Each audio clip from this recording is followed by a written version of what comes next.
नमस्कार दोस्तों, स्वागत है माता रानी के एक और वीडियो में। उत्तराखंड के चंपावत जिले में स्थित मां पूर्णागिरि धाम केवल एक मंदिर नहीं, बल्कि करोड़ों श्रद्धालुओं की आस्था, विश्वास और भक्ति का वह पवित्र केंद्र है जहां पर्वतों की ऊंचाइयों के बीच मां भगवती के चरणों में मनुष्य अपने जीवन की पीड़ा, चिंता, इच्छा और मनोकामना लेकर पहुंचता है। मान्यता है कि मां के इस दिव्य दरबार में सच्चे मन से की गई प्रार्थना भक्त के भीतर एक नई आशा और शक्ति का संचार करती है।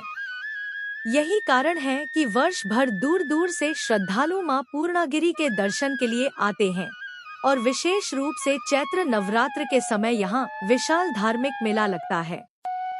सरकारी पर्यटन स्रोत के अनुसार पूर्णागिरि मंदिर अन्नपूर्णा शिखर पर लगभग 5,500 फीट की ऊंचाई पर स्थित है और टनकपुर से इसकी यात्रा की जाती है।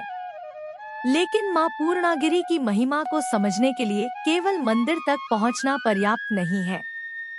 इसके पीछे जुड़ी हुई उस विशाल शक्ति परंपरा को समझना भी आवश्यक है, जिसे भारतीय धार्मिक परंपरा में सिद्धपीठ और शक्तिपीठों के रूप में स्मरण किया गया है। कथा आरंभ होती है उस समय से जब दक्ष प्रजापति ने एक विशाल यज्ञ का आयोजन किया। देवी सती, जो स्वयं आदि शक्ति का स्वरूप थी, भगवान शिव की अर्धांगिनी थी। दक्ष प्रजापति को भगवान शिव से वैर था और इसी कारण उन्होंने यज्ञ में शिव और सती को आमंत्रित नहीं किया। माता सती ने अपने पिता के यज्ञ में जाने का निर्णय लिया। वहां पहुंचने पर उन्होंने देखा कि भगवान शिव का अपमान किया जा रहा है। पति के अपमान को सहन न कर पाने के कारण माता सती ने योगाग्नि में अपना शरीर त्याग दिया। जब यह समाचार भगवान शिव तक पहुंचा तो उनका हृदय शोक और क्रोध से भर गया। वे माता सती के पार्थिव शरीर को लेकर ब्रह्मांड में विचरण करने लगे। उनके तांडव से समस्त सृष्टि के संतुलन पर संकट उत्पन्न होने लगा। देवताओं ने भगवान विष्णु से प्रार्थना की। तब भगवान विष्णु ने अपने सुदर्शन चक्र द्वारा माता सती के शरीर के विभिन्न अंगों को अलग किया, ताकि भगवान शिव का शोक शांत हो और सृष्टि का संतुलन पुनः स्थापित हो सके। जहां जहां माता सती के अंग, आभूषण या शक्ति के प्रतीक गिरे, वे स्थान देवी की आराधना के महान केंद्र बन गए। इन्हीं पवित्र स्थानों को विभिन्न परंपराओं में शक्तिपीठ, सिद्धपीठ अथवा देवी के दिव्य आसनों के रूप में सम्मान मिला। यहाँ एक बात समझना अत्यंत आवश्यक है कि धार्मिक ग्रंथों और परंपराओं में शक्तिपीठों की संख्या और सूची एक जैसी नहीं है। कहीं 51, कहीं 52, कहीं 64 और कहीं 108 सिद्धपीठों की परंपरा मिलती है। इसलिए 108 की सूची को एक विशिष्ट धार्मिक परंपरा के रूप में समझना अधिक उचित है। अब आइए उस पवित्र परंपरा में वर्णित 108 देवी स्थलों का स्मरण करते हुए मां पूर्णागिरि की महिमा को समझें। 1. वाराणसी। मां विशालाक्षी। वाराणसी की पावन धरती पर मां विशालाक्षी का स्मरण करते ही मन के भीतर एक ऐसी दिव्य अनुभूति जागती है, जिसे शब्दों में पूरी तरह बांध पाना आसान नहीं है। काशी को भगवान शिव की नगरी कहा जाता है और इसी पवित्र नगरी में मां विशालाक्षी का मंदिर देवी उपासना की प्राचीन परंपरा से जुड़ा हुआ है। यहाँ शिव और शक्ति की आराधना एक दूसरे से अलग नहीं दिखाई देती, बल्कि ऐसा लगता है जैसे काशी की प्रत्येक गली, प्रत्येक घाट और प्रत्येक मंदिर उस दिव्य मिलन की कथा कह रहा हो। मां विशालाक्षी नाम का अर्थ ही अपने भीतर एक गहरा संदेश रखता है। विशाल नेत्रों वाली मां, अर्थात वह मां जिसकी दृष्टि अपने प्रत्येक भक्त पर बनी हुई मानी जाती है। भक्त जब मां के सामने खड़ा होता है, तो वह अपने जीवन की छोटी बड़ी सभी चिंताओं को भूलकर मां की ओर देखता है और मन ही मन कहता है, हे मां, आप सब जानती हैं, मुझे कुछ कहने की आवश्यकता नहीं है। काशी में आने वाला प्रत्येक व्यक्ति अपने साथ कोई न कोई कहानी लेकर आता है। कोई वर्षों से चली आ रही परेशानी लेकर आता है, कोई परिवार की चिंता लेकर आता है, कोई अपने भविष्य को लेकर चिंतित होता है, तो कोई केवल मां के दर्शन करने की इच्छा लेकर दूर से चला आता है। लेकिन माँ विशालाक्षी के दरबार में पहुंचकर उसके भीतर एक बात अवश्य जाग सकती है। जिस शक्ति पर उसने विश्वास किया है, वह शक्ति उसके भीतर भी मौजूद है। कहा जाता है कि देवी की उपासना में केवल अपनी इच्छा मांगना ही पर्याप्त नहीं है। माँ के सामने अपने अहंकार को छोड़ना, अपने कर्मों को सुधारना और दूसरों के प्रति करुणा रखना भी उतना ही महत्वपूर्ण है। यदि कोई व्यक्ति माँ विशालाक्षी से सुख मांगता है, तो उसे दूसरों के जीवन में दुख का कारण बनने से बचना चाहिए। यदि वह समृद्धि मांगता है, तो उसे अपनी समृद्धि का सदुपयोग करना चाहिए। यदि वह संकट से मुक्ति मांगता है, तो उसे संकटों का सामना करने का साहस भी मांगना चाहिए। काशी की सुबह की कल्पना कीजिए। गंगा के किनारे हल्की हल्की रोशनी फैल रही है। मंदिरों की घंटियां सुनाई दे रही हैं। कहीं कोई मंत्र का जाप कर रहा है, कहीं कोई आरती की तैयारी कर रहा है और कहीं कोई भक्त आंखें बंद करके माँ का ध्यान कर रहा है। ऐसे वातावरण में जब माँ विशालाक्षी का नाम लिया जाता है, तो मन में एक गहरा विश्वास उत्पन्न होता है कि संसार कितना भी बदल जाए, आस्था का दीपक तब तक जलता रह सकता है जब तक मनुष्य उसे अपने भीतर जीवित रखता है।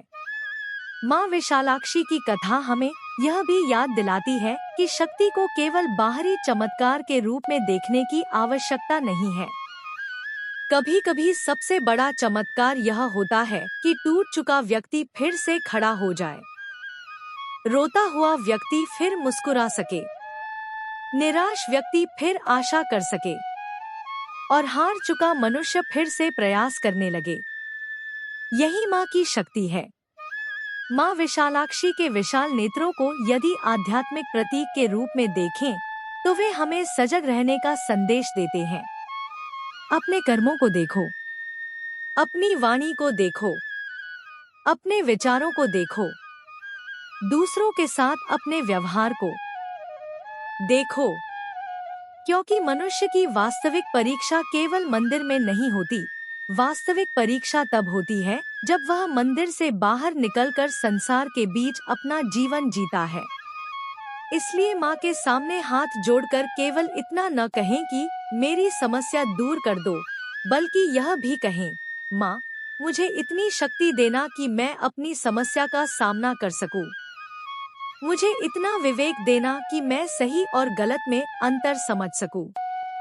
मुझे इतना धैर्य देना कि कठिन समय में मैं टूटूं नहीं।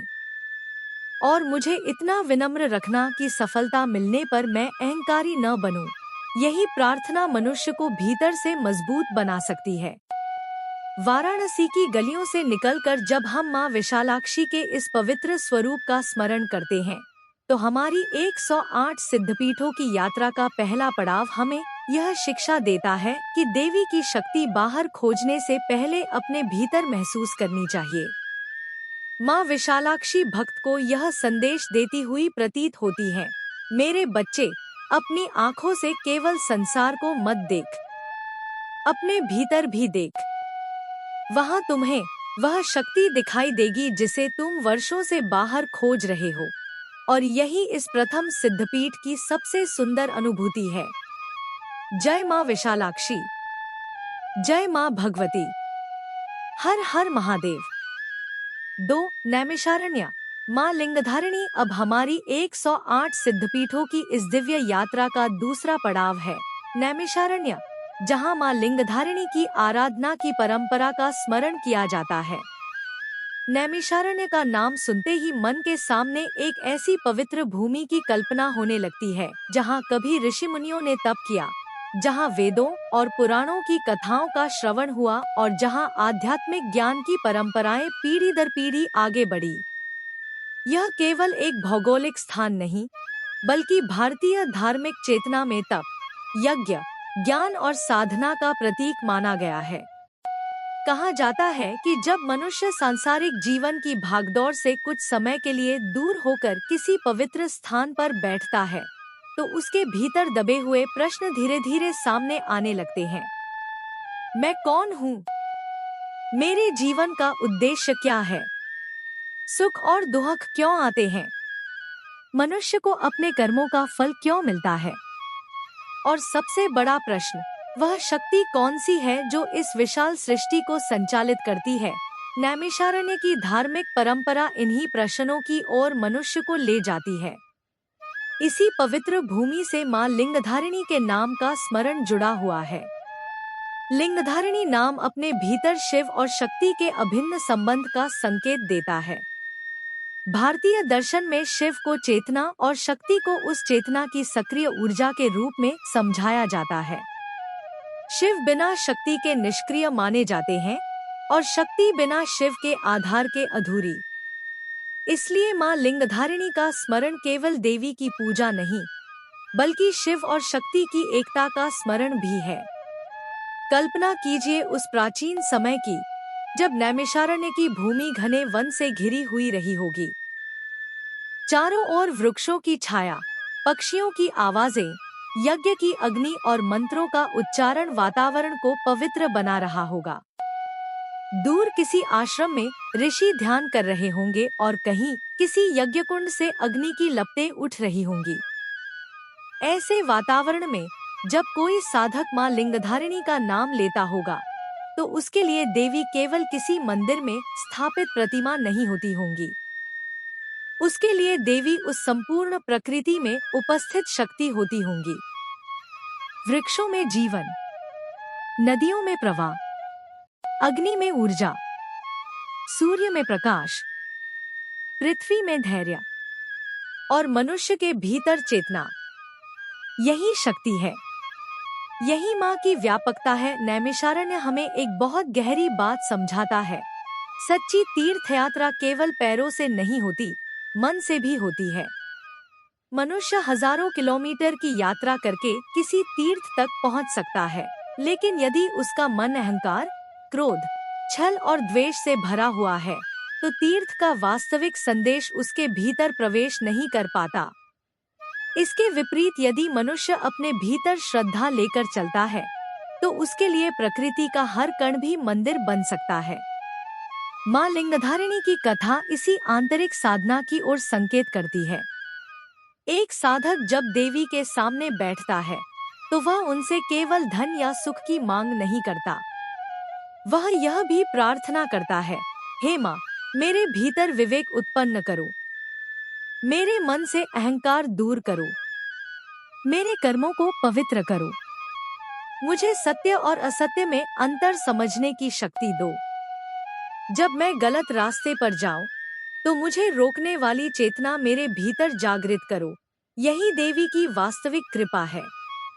नैमिषारण्य की पवित्र परंपरा में ऋषियों और साधकों की कल्पना इसलिए महत्वपूर्ण है, क्योंकि ऋषि केवल बाहरी संसार को जीतने की बात नहीं करते थे। वे मनुष्य को अपने मन को जीतने की शिक्षा देते थे।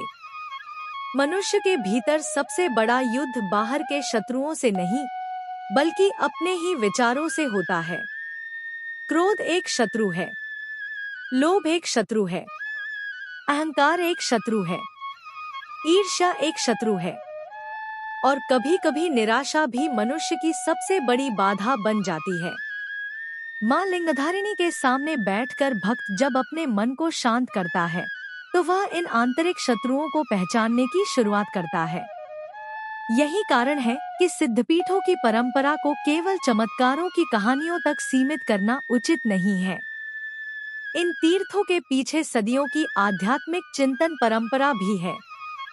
नैमिषारण्य की भूमि इसी चिंतन की स्मृति है। यहाँ आने वाला भक्त स्वयं से पूछ सकता है, क्या मेरी भक्ति केवल मांगने के लिए है? क्या मैं केवल अपनी इच्छा पूरी होने पर ही देवी को याद करता हूँ? क्या मैं अपने कर्मों की जिम्मेदारी स्वीकार करता हूँ? क्या मैं किसी दुखी व्यक्ति की सहायता कर सकता हूँ? क्या मैं अपने परिवार में प्रेम और सम्मान बनाए रख सकता हूँ? क्या मैं प्रकृति की रक्षा कर सकता हूँ? अगर इन प्रश्नों के उत्तर खोजने लगे, तो यही साधना बन जाती है। मां लिंगधारिणी का नाम हमें शिव शक्ति के उस सनातन संबंध की याद दिलाता है, जिसमें सृजन और चेतना दोनों एक साथ दिखाई देते हैं। जब पृथ्वी बीज को अपने भीतर धारण करती है और उससे वृक्ष जन्म लेता है, वहाँ शक्ति है। जब सूर्य अंधकार को प्रकाश में बदलता है, वहाँ शक्ति है। जब माँ अपने बच्चे को जन्म देती है, वहाँ शक्ति है। जब कोई व्यक्ति निराश होकर भी दोबारा उठ खड़ा होता है, वहाँ शक्ति है।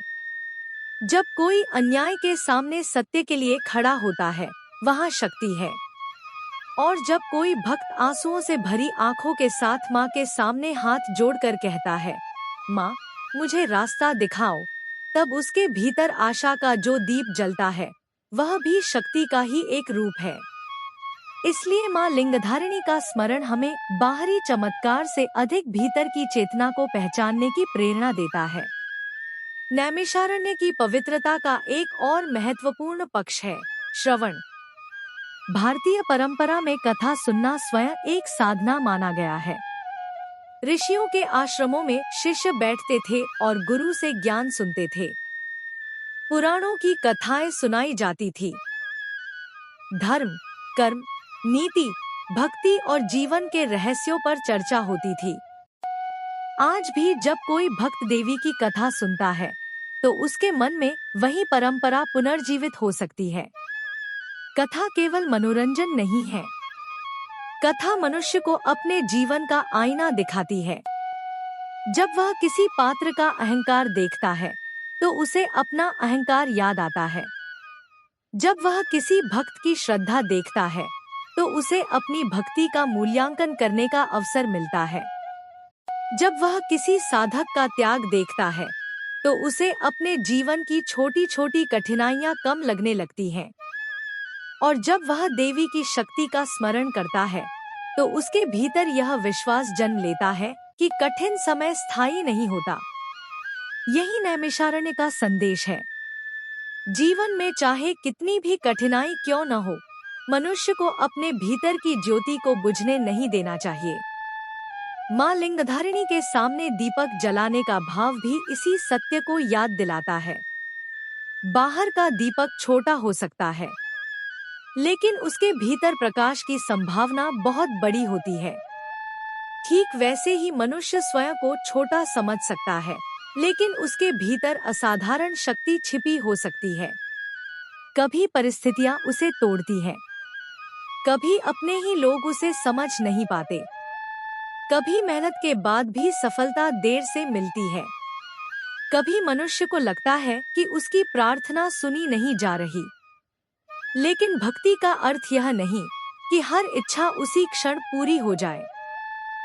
भक्ति का अर्थ है कठिन समय में भी विश्वास बनाए रखना। माँ लिंगधारिणी का स्मरण इसी विश्वास को मजबूत करता है। नैमिषारण्य की भूमि हमें यह भी बताती है कि ज्ञान और भक्ति एक दूसरे के विरोधी नहीं है। ज्ञान मनुष्य को समझ देता है और भक्ति उसे विनम्रता देती है। केवल ज्ञान हो और विनम्रता न हो तो अहंकार पैदा हो सकता है। केवल भावना हो और विवेक न हो तो मनुष्य भ्रमित हो सकता है। इसलिए शिव और शक्ति की तरह ज्ञान और भक्ति का संतुलन भी आवश्यक है। माँ लिंगधारिणी के चरणों में यही प्रार्थना की जा सकती है, हे माँ, मुझे ऐसा ज्ञान दो जिससे मैं सही और गलत पहचान सकूं। ऐसी बुद्धि दो जिससे मैं अपने निर्णयों में जल्दबाजी न करूं। ऐसा हृदय दो जिसमें दूसरों के दुख के लिए करुणा हो। ऐसा साहस दो जिससे कठिन समय में मैं टूटूं नहीं। ऐसा धैर्य दो जिससे सफलता देर से मिले तो भी मैं अपना कर्म करता रहूं।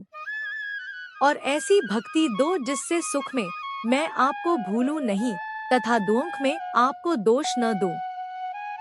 यही माँ लिंगधारिणी के सामने सच्ची प्रार्थना हो सकती है। नैमिषारण्य की इस कथा से हमारी 108 सिद्धपीठों की यात्रा आगे बढ़ती है।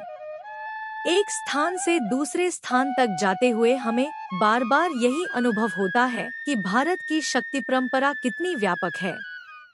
कहीं देवी पर्वत पर विराजमान है, कहीं नदी के किनारे, कहीं वन में, कहीं नगर के बीच, कहीं विशाल मंदिर में और कहीं किसी छोटे से प्राचीन स्थान में जहां स्थानीय लोग पीढ़ियों से दीप जलाते आए हैं। परंतु हर जगह भक्त की पुकार एक ही है, माँ, मेरा मार्गदर्शन करो। नैमिषारण्य की मां लिंगधारिणी हमें यह संदेश देती है कि देवी की खोज केवल दूर दराज के तीर्थों में नहीं करनी चाहिए। अपने भीतर भी उस शक्ति को पहचानना चाहिए जो हमें सत्य की ओर ले जाती है। जब मनुष्य किसी गलत काम को करने से पहले भीतर से आवाज सुनता है कि यह मत करो, वही विवेक शक्ति है। जब वह किसी दुखी व्यक्ति को देखकर सहायता करने के लिए आगे बढ़ता है, वही करुणा शक्ति है। जब वह कठिन परिस्थिति में भी हार नहीं मानता, वही धैर्य शक्ति है।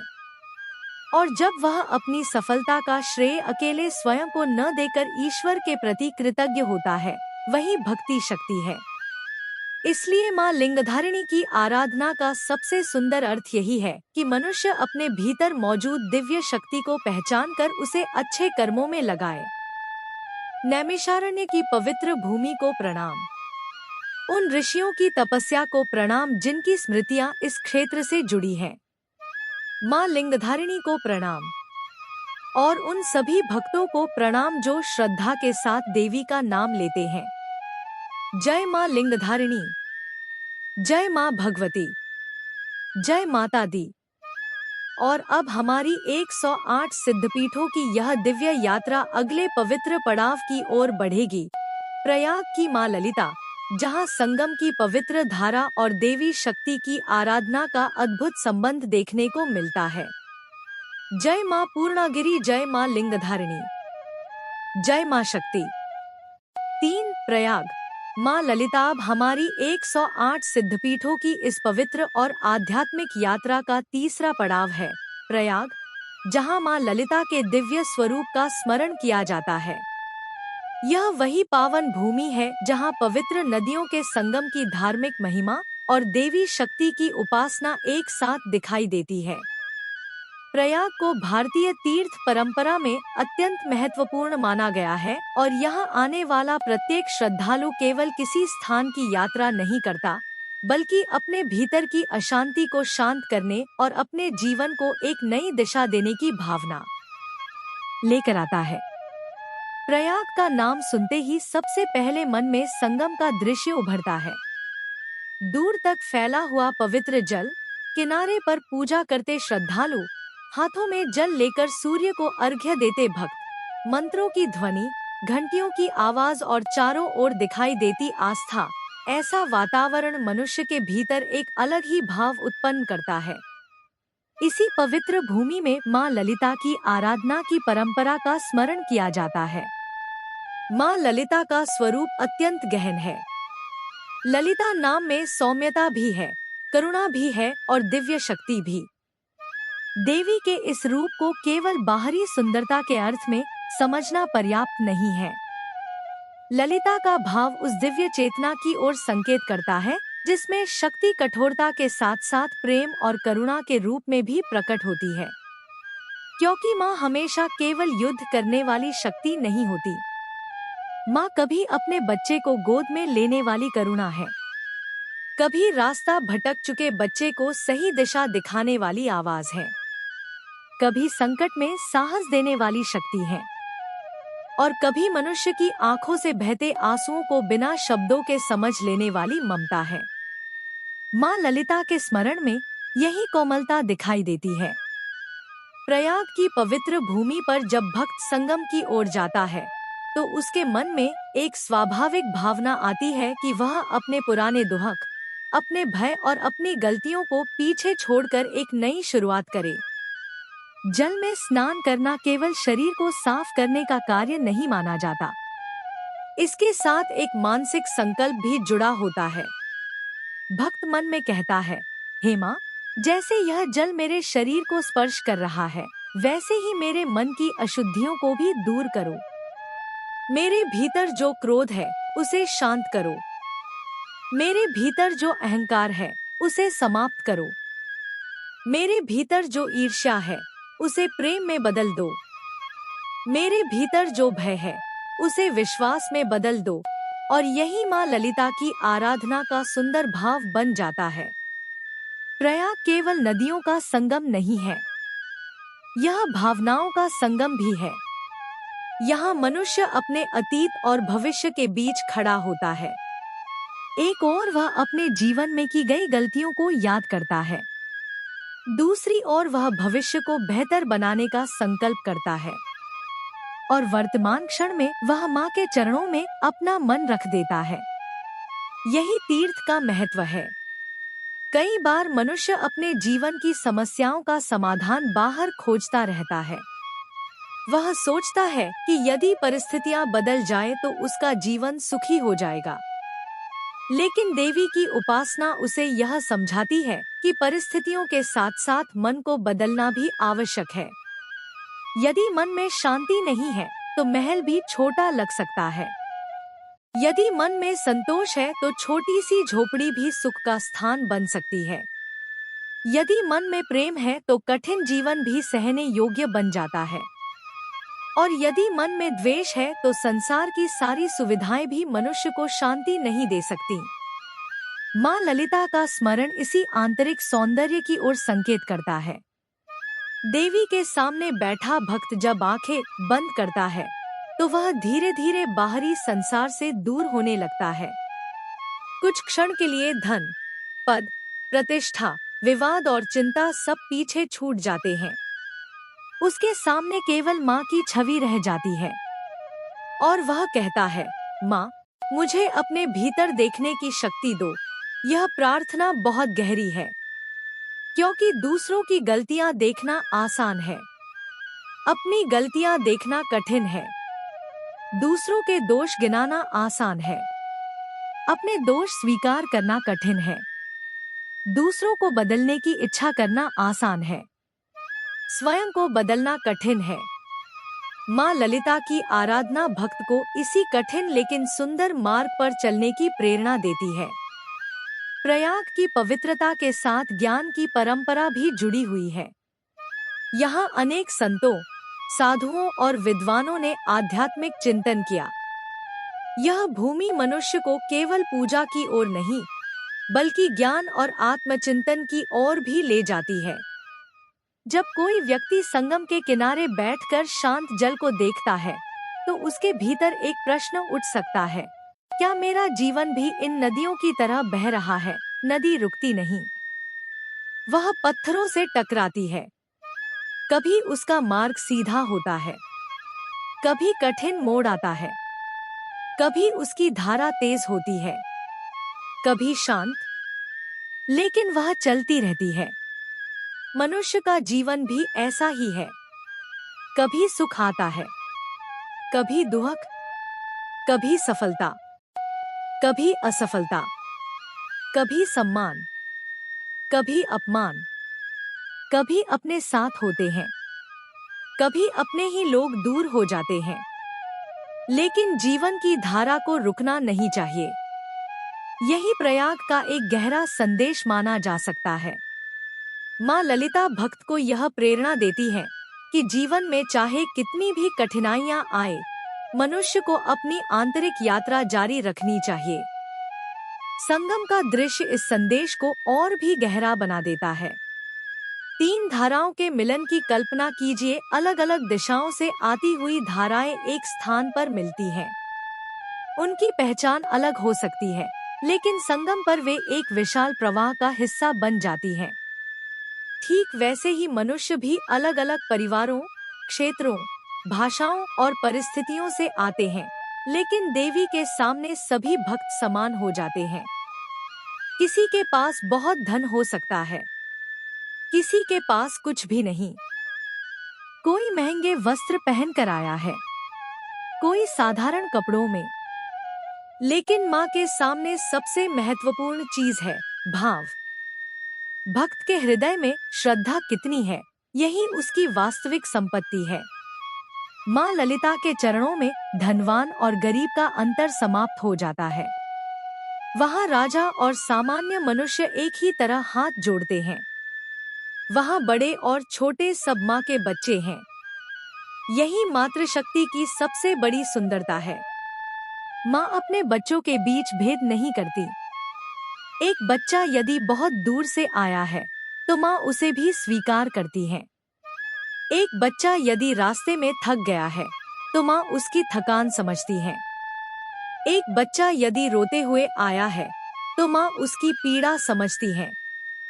और एक बच्चा यदि प्रसन्न होकर आया है तो माँ उसकी खुशी में भी सहभागी होती है। इसीलिए देवी को माँ कहा जाता है। प्रयाग की माँ ललिता के सामने भक्त अपने मन की बात कह सकता है। वह अपने जीवन के बारे में सब कुछ बता सकता है। उसे किसी बड़े शब्द की आवश्यकता नहीं, उसे किसी विशेष भाषा की आवश्यकता नहीं। कभी कभी केवल 2 शब्द पर्याप्त होते हैं, माँ, बचा लो। और कभी केवल एक शब्द, माँ। इसी एक शब्द में मनुष्य का पूरा भाव समा जाता है। लेकिन यहाँ एक बात समझना भी आवश्यक है। देवी की आराधना को केवल मनोकामना पूरी होने की गारंटी के रूप में नहीं देखना चाहिए। धार्मिक आस्था मनुष्य को अपने कर्मों के प्रति जिम्मेदार बनने की प्रेरणा भी देती है। यदि हम माँ से सफलता मांगते हैं तो हमें मेहनत भी करनी होगी। यदि हम माँ से सुख मांगते हैं तो हमें दूसरों को दुख देने से बचना होगा। यदि हम माँ से परिवार में शांति मांगते हैं तो हमें अपने व्यवहार में भी प्रेम और संयम लाना होगा। यदि हम माँ से जीवन में प्रकाश मांगते हैं तो हमें स्वयं भी किसी दूसरे के जीवन में अंधकार नहीं फैलाना चाहिए। यही भक्ति का वास्तविक अर्थ है। माँ ललिता की करुणा हमें कोमल बनाती है, लेकिन उनकी शक्ति हमें कमजोर नहीं बनाती। करुणा का अर्थ कायरता नहीं है। प्रेम का अर्थ अन्याय को स्वीकार करना नहीं है। क्षमा का अर्थ यह नहीं कि मनुष्य बार बार गलत को सही मान ले, बल्कि देवी की शक्ति हमें विवेक देती है कि कब प्रेम करना है, कब क्षमा करना है, कब मौन रहना है और कब सत्य के लिए खड़ा होना है। इसीलिए माँ का स्वरूप इतना व्यापक है। वह करुणा भी है और शक्ति भी। वह सौम्यता भी है और साहस भी। वह ममता भी है और संरक्षण भी। माँ ललिता का नाम लेते हुए भक्त अपने भीतर इसी संतुलन को जगाने की प्रार्थना कर सकता है। हे माँ ललिता, मेरे हृदय को प्रेम से भर दो, लेकिन मुझे इतना विवेक भी दो कि कोई मेरे प्रेम का गलत लाभ न उठा सके। मुझे क्षमा करना सिखाओ, लेकिन इतना साहस भी दो कि मैं अन्याय के सामने मौन न रहूं। मुझे विनम्र बनाओ, लेकिन मेरी आत्मसम्मान की रक्षा करने की शक्ति भी दो। मुझे धन दो या न दो, लेकिन संतोष अवश्य देना। मुझे सफलता दो या देर से दो, लेकिन मेरे कर्मों से विश्वास मत हटने देना। यह प्रार्थना किसी भी भक्त के लिए जीवन का मार्ग बन सकती है। प्रयाग की भूमि पर संगम का जल जैसे अनेक धाराओं को एक करता है, वैसे ही माँ ललिता की भक्ति मनुष्य के भीतर बिखरे हुए विचारों को एकाग्र करने की प्रेरणा दे सकती है।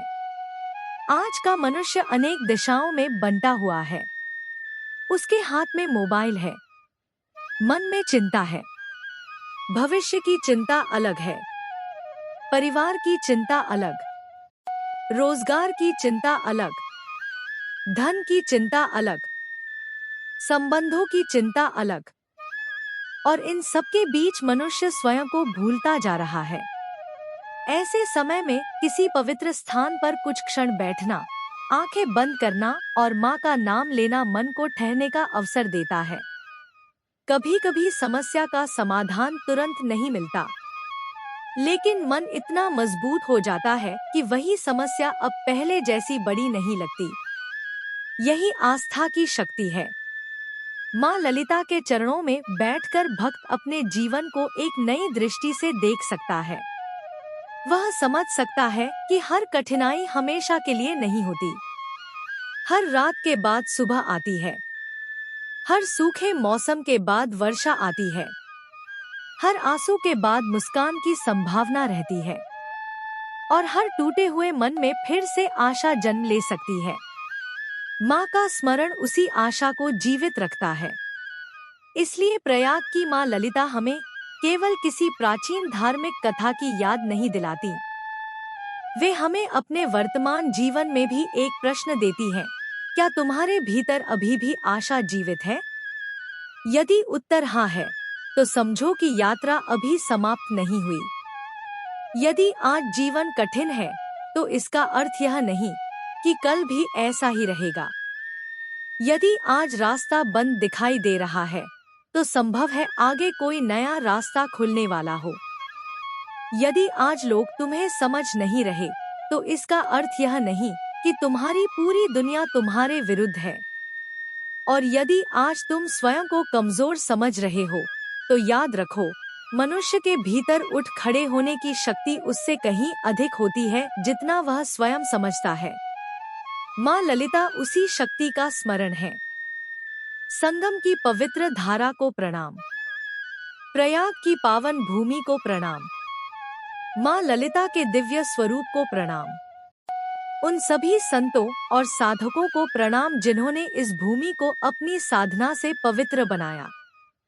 और उन करोड़ों भक्तों को प्रणाम जो अपनी आशा, श्रद्धा और विश्वास के साथ माँ के चरणों में आते हैं। आइए माँ से अंत में यही प्रार्थना करें। हे माँ ललिता, हमारे मन में प्रेम रखो, हमारे कर्मों में पवित्रता रखो, हमारी वाणी में मधुरता रखो, हमारे विचारों में विवेक रखो, हमारे जीवन में धैर्य रखो, और जब हम कठिन समय में पड़े तब हमारे भीतर विश्वास की ज्योति जलाए रखना। माँ ललिता की जय। माँ भगवती की जय। माँ शक्ति की जय। और इसी प्रार्थना के साथ हमारी 108 सिद्धपीठों की यात्रा अब अगले पवित्र पड़ाव की ओर बढ़ती है, गंधमादन की माँ कामुकी, जहाँ शक्ति के एक और दिव्य स्वरूप का स्मरण किया जाता है। जय माता दी। 4 गंधमादन माँ कामुकी। 4 गंधमादन माँ कामुकी अब हमारी 108 सिद्धपीठों की इस आध्यात्मिक यात्रा का चौथा पवित्र पड़ाव है, गंधमादन पर्वत और माँ कामुकी। माँ पूर्णागिरि से आरंभ हुई यह यात्रा अब हमें हिमालय और प्राचीन तपोभूमियों की उस कल्पना तक लेकर आती है जहाँ पर्वत केवल पत्थरों का समूह नहीं, बल्कि साधना, धैर्य और आत्मचिंतन के प्रतीक माने जाते हैं। गंधमादन का नाम भारतीय धार्मिक साहित्य में अत्यंत प्राचीन संदर्भों में मिलता है। इस नाम के साथ पर्वतीय प्रदेश, ऋषियों की तपस्या, देवताओं की कथाएं और आध्यात्मिक साधना की स्मृतियां जुड़ी हुई हैं। अलग अलग ग्रंथों और परंपराओं में गंधमादन का भौगोलिक संदर्भ अलग अलग रूपों में मिलता है, इसलिए इसे किसी एक आधुनिक स्थान से निश्चित रूप से जोड़ना हमेशा उचित नहीं माना जाता। लेकिन धार्मिक परंपरा में इसका महत्व निर्विवाद रूप से एक पवित्र पर्वतीय क्षेत्र के रूप में दिखाई दे। इसी गंधमादन से माँ कामुकी के दिव्य स्वरूप का स्मरण जुड़ा हुआ है। कामुकी नाम सुनते ही मनुष्य के मन में इच्छा का भाव आता है, लेकिन देवी के इस नाम को केवल सांसारिक इच्छाओं से जोड़ना अधूरा अर्थ होगा। इच्छा स्वयं जीवन की गति का आधार है।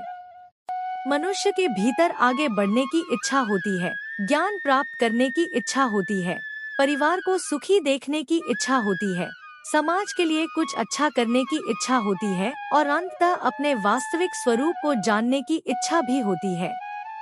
इसलिए माँ कामुकी की आराधना को एक ऐसे भाव के रूप में समझा जा सकता है जिसमें मनुष्य अपनी इच्छाओं को देवी के सामने रखता है और उनसे यह विवेक मांगता है कि कौन सी इच्छा उसके लिए कल्याणकारी है और कौन सी इच्छा उसे बंधन में डाल सकती है, क्योंकि हर इच्छा पूरी हो जाना ही सुख नहीं है।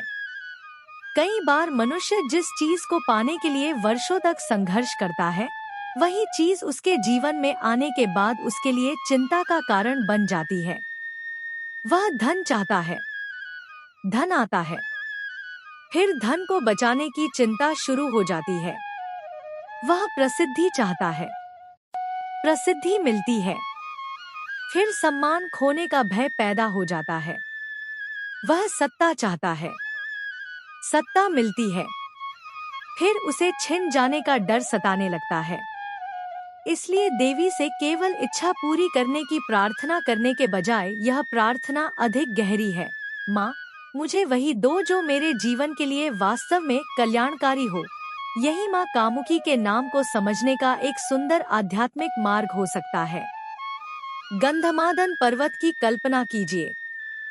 ऊंचे पर्वत, घने वन, दूर तक फैली प्राकृतिक शांति, कहीं जलधारा की आवाज, कहीं पक्षियों का स्वर, और किसी एक स्थान पर एक साधक आंखें बंद करके ध्यान में बैठा हुआ। उसके पास कोई बड़ा महल नहीं, कोई धन नहीं, कोई संसारिक सुविधा नहीं। उसके पास केवल एक आसन है, कुछ आवश्यक वस्तुएं हैं, और उसके भीतर एक प्रश्न है, मुझे वास्तव में चाहिए क्या? यही प्रश्न मनुष्य के जीवन को बदल सकता है, क्योंकि संसार हमें हर समय बताता रहता है कि हमें क्या चाहिए। कोई कहता है अधिक धन चाहिए, कोई कहता है बड़ी गाड़ी चाहिए, कोई कहता है बड़ा घर चाहिए, कोई कहता है प्रसिद्धि चाहिए, कोई कहता है दूसरों से आगे निकलना है। लेकिन बहुत कम लोग स्वयं से पूछते हैं, मुझे वास्तव में चाहिए क्या? माँ कामुकी का स्मरण इसी प्रश्न की ओर ले जाता है। यदि इच्छा केवल अहंकार से जन्मी है, तो वह मनुष्य को बेचैन करेगी। यदि इच्छा सेवा से जन्मी है, तो वह जीवन को अर्थ दे सकती है। यदि इच्छा लोभ से जन्मी है, तो वह मनुष्य को बांध सकती है। यदि इच्छा ज्ञान की है, तो वह मनुष्य को मुक्त कर सकती है। यदि इच्छा केवल दूसरों को हराने की है, तो वह भीतर शांति नहीं देगी। लेकिन यदि इच्छा स्वयं को बेहतर बनाने की है, तो वही इच्छा साधना बन सकती है। इसलिए देवी के सामने बैठकर भक्त यह कह सकता है, माँ, मेरे मन की इच्छाओं को शुद्ध करो, मेरी लालसा को आवश्यकता में बदलो, मेरी आवश्यकता को संतोष में बदलो, मेरे अहंकार को विनम्रता में बदलो, मेरी बेचैनी को शांति में बदलो। यही प्रार्थना माँ कामुकी के प्रति श्रद्धा का सुंदर रूप हो सकती है। गंधमादन की पर्वतीय छवि हमें एक और बात सिखाती है, ऊंचाई पाने के लिए चढ़ना पड़ता है। पर्वत की चोटी पर कोई व्यक्ति अचानक नहीं पहुंच जाता, एक एक कदम उठाना पड़ता है। कभी रास्ता कठिन होता है, कभी सांस तेज चलती है, कभी पैर थक जाते हैं। लेकिन जो व्यक्ति रुकता नहीं, वह धीरे धीरे ऊंचाई तक पहुंच जाता है। मनुष्य का जीवन भी ऐसा ही है। सफलता एक दिन में नहीं बनती, चरित्र एक दिन में नहीं बनता, ज्ञान एक दिन में नहीं आता, भक्ति भी एक दिन में गहरी नहीं होती। हर दिन थोड़ा प्रयास करना पड़ता है। आज थोड़ा धैर्य, कल थोड़ा ज्ञान, परसों थोड़ा संयम, फिर थोड़ा सेवा भाव, और धीरे धीरे मनुष्य के भीतर एक नई ऊंचाई पैदा होने लगती है। यही पर्वत का संदेश है, और यही माँ कामुकी की साधना से जुड़ा एक गहरा भाव भी हो सकता है। कई लोग जीवन में केवल परिणाम चाहते हैं। वे कहते हैं, मुझे सफलता चाहिए, लेकिन वे सफलता के लिए आवश्यक यात्रा नहीं करना चाहते। वे कहते हैं, मुझे शांति चाहिए, लेकिन अपने क्रोध को छोड़ना नहीं चाहते। वे कहते हैं, मुझे परिवार में प्रेम चाहिए, लेकिन स्वयं कठोर शब्द बोलना बंद नहीं करते। वे कहते हैं, मुझे माँ की कृपा चाहिए, लेकिन अपने कर्मों को बदलने की इच्छा नहीं रखते। माँ की आराधना हमें यह सिखाती है कि प्रार्थना के साथ प्रयास भी आवश्यक है, कर्म के साथ विश्वास भी आवश्यक है, और इच्छा के साथ विवेक भी आवश्यक है। गंधमादन के शांत वातावरण में साधक अपने मन की आवाज सुनने का प्रयास करता है। वह बाहर की आवाजों से दूर होता है। धीरे धीरे उसका मन शांत होता है, और तब उसे पता चलता है कि उसकी सबसे बड़ी समस्या बाहर नहीं, उसके भीतर है। वह क्रोध जिसे वह वर्षों से पकड़े हुए है, वह पुरानी शिकायत जिसे वह छोड़ना नहीं चाहता, वह ईर्ष्या जो उसे भीतर से जलाती रहती है, वह भय जो उसे आगे बढ़ने से रोकता है, और वह इच्छा जो उसे कभी संतुष्ट नहीं होने देती। माँ कामुकी की आराधना इसी आंतरिक संसार को देखने की प्रेरणा दे सकती है, क्योंकि देवी के सामने सच्ची प्रार्थना वही है जिसमें मनुष्य अपने मन को छिपाता नहीं। वह स्वीकार करता है, माँ, मैं कमजोर हूँ, मुझसे गलतियां होती है। कभी कभी मुझे बहुत क्रोध आता है। कभी मैं दूसरों से ईर्ष्या करता हूँ। कभी मैं अपनी सफलता पर अहंकार करने लगता हूँ। कभी मैं डर जाता हूँ और फिर वह कहता है, माँ, मुझे बदलने की शक्ति दो।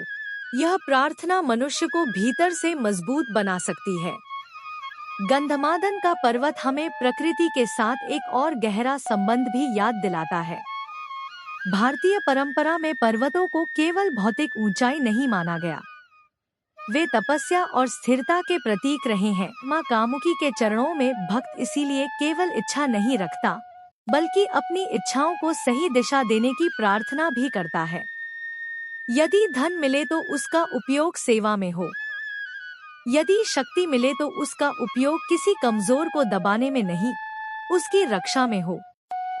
यदि ज्ञान मिले तो उसका उपयोग अहंकार में नहीं, दूसरों का मार्गदर्शन करने में हो। यदि सफलता मिले तो उसके कारण दूसरों का अपमान न हो। यदि सम्मान मिले तो मन में विनम्रता बनी रहे। यही देवी की कृपा का सुंदर रूप है। माँ कामुकी का स्मरण हमें यह भी बताता है कि मनुष्य को अपनी इच्छाओं का गुलाम नहीं बनना चाहिए। इच्छा हमारे हाथ में होनी चाहिए, हम इच्छा के हाथ में नहीं। जब मनुष्य इच्छा को नियंत्रित करता है, तब इच्छा उसके जीवन को आगे बढ़ाने वाली शक्ति बनती है। लेकिन जब इच्छा मनुष्य को नियंत्रित करने लगती है, तब वही इच्छा चिंता और दुख का कारण बन जाती है।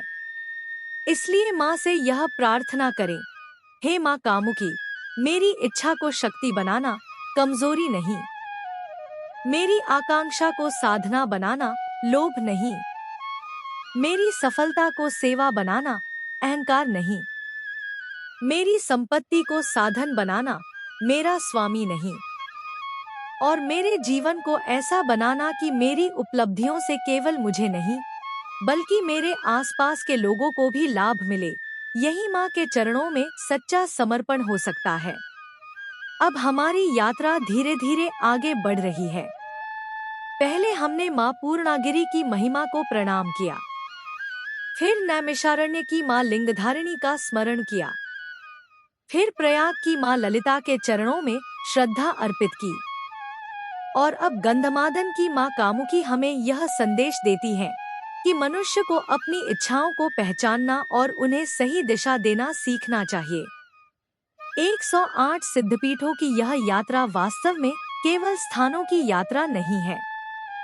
यह मनुष्य के भीतर के 108 द्वारों की कल्पना जैसी है।